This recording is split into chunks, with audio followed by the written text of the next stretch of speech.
Here we are at the car wash. It's always so freaky and weird. But you know what? I gotta do it. I gotta maintain my car and take good care of it.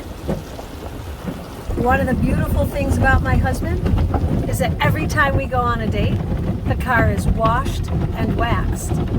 So I am taking care of my car the way he takes care of his car. Do you wash and wax and buff your relationship? Think about it.